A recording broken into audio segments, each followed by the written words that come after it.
It's a life of hustle and survival. I remember when my ninth grade teacher asked me, Lisa, what do you want to be when you grow up? And see, I have to fight the Harlem Crip 30s every day to get home from school, so I looked at her and said, alive. I took an English class. I got a fail in English. And my English teacher said in front of the entire class, Lisa, you have to be the weakest writer I've ever met in my entire life. Don't worry, my story ends good. Don't feel sorry for me. I got 7 under my belt. And then the same year, my speech teacher said, after giving me a D-, I knew I had an A in speech. Like, come on. He obviously didn't agree with me. He gave me a D- and said, quote unquote, Miss Nichols, I recommend you never speak in public, that you get a desk job. So here's the beauty of that story. Other people's perception of you ain't none of your business. Everything you've ever been through, sat through, rose through, cried through, prayed through, everything is a setup for your next best season.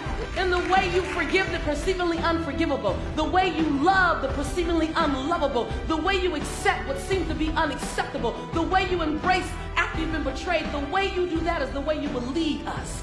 Your light belongs to everyone who'll be illuminated because you were bold enough and obedient enough to let your light shine. Yes, yes, yes, yes.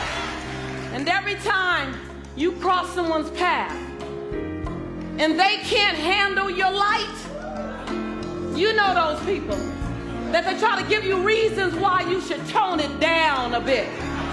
That they would tell Cheryl not to sing so loud.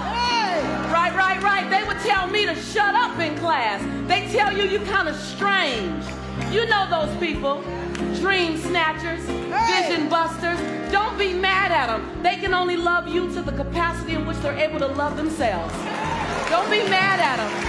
Don't be mad at them. Pray for them. Love them. Because they're dealing with themselves like we're dealing with us. But I want you to remember that your 70 watts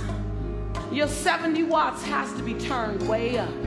Because you got way more to give us. It ain't over yet. Don't put a period when God put a comma.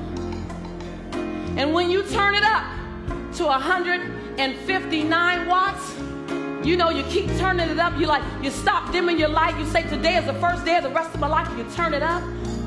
You're going to find people that can't handle your light. And before today, you might have dimmed your light. You might have shrunk a little bit. You might have tempered it down a little bit. But after today, I want you to see this. After today, turn the lights up. After today, you don't dare dim your light. As your light gets brighter, you're going to disrupt some people. And they're going to tell you your light's too bright, your light's too bright, your light's too bright, your light's too bright. Then you just look at them and say, well, I'm not dimming my light. I'm just going to hand you some shades.